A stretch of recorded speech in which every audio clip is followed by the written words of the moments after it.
नामदेवांची कीर्ती आणि जनाबाईंची कीर्ती भारतभर पसरली। भारतामध्ये नामदेव महाराजांचे अभंग पंजाबपर्यंत आहेत आणि उत्तर प्रदेशचे एक संत आहेत कबीर, ज्यांचा उल्लेख आपल्या तुकाराम महाराजांनी तो अभंग आहे, उच्च नीच काही नेणे भगवंत दिसते भावभक्त देखून या, त्याच्यामध्ये केलेला आहे की कबीराचे मागे सेने चर्म रंगू लागे वडिलाचा संगे, कबीराचे मागे सेने। त्या कबीरांचं नाव आपल्या तुकाराम महाराजांनी आपल्या अभंगात घेतलंय। तसंच तिकडच्या संत महात्म्यांनी जनाबाई आणि नामदेवांचं वर्णन केलेलं आहे। तर या कबीरजींना एकदा वाटलं की एवढ्या संत जनाबाई त्यांच्या संगे पांडुरंग दळू लागतात म्हणे, कामं करू लागतात म्हणे, असं कळाल्यानंतर त्यांनी म्हणले आपण त्यांची भेट तरी घ्यावी, कुठं आहेत कसे आहेत, म्हणून ते आपल्या महाराष्ट्रामध्ये आले संत कबीर।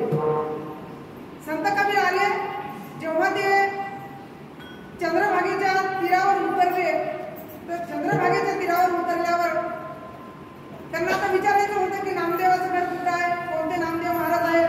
तर एवढ्यातच त्यांना दोघी तिघी महिला भांडण करताना दिसल्या।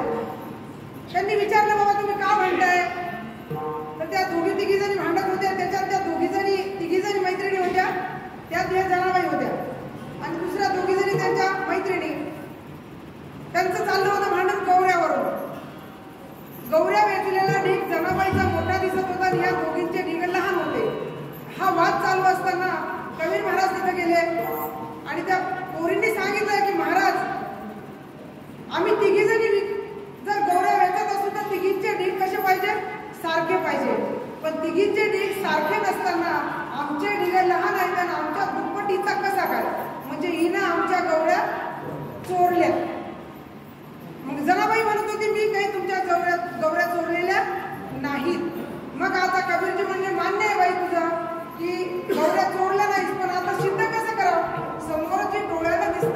आहे ती खरी का? तुझं सांग ना खरं.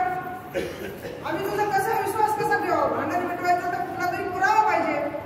तर जनाबाईंनी सांगितलं की माझा पांडुरंग मला गौरव वेचू लागतो.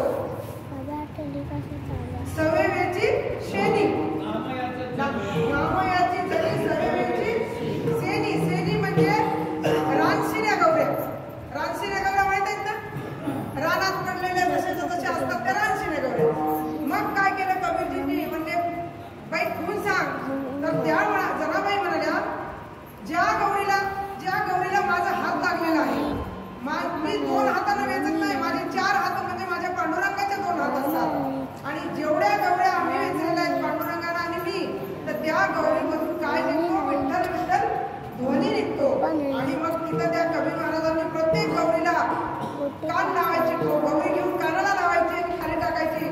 तर जनाबाईचा जो ढीक होता तो पूर्ण विठ्ठल विठ्ठल विठ्ठल म्हणत होता. आणि याच्यावरून भांडण मिटलं आणि तिथंच कबीर महाराज जनाबाईच्या पाया पडले. बाई तू कोण? आणि तिथं मग तिने सांगितलं की मी तर दासी आहे. कुणाची दासी आहे? मी नामयाची दासी आहे. मग त्यांनी तिथं उद्गार जनाबाईविषयी काढलेले उद्गार आहे की जनी जनी कोण कहे जनी तो दासी, जनी तो सारे संतन की दासी, सारे संतन की दासी. एवढं मोठ्या कबीरजींनी त्यांना पदवी दिली की ती दासी नाही, की कोण आहे? काशी आहे. काशी. त्या काशीमध्ये आपली मुक्ती होते. तशी काशी तीर्थ. कबीरजी बी कमी नव्हते. कबीरजी सुद्धा कबीरजींना विचारलं की तुम्ही एवढं सगळे संत तुमचं नाव घेतात किंवा तुमच्यात जे दैवत आलं ते कशामुळे आलं?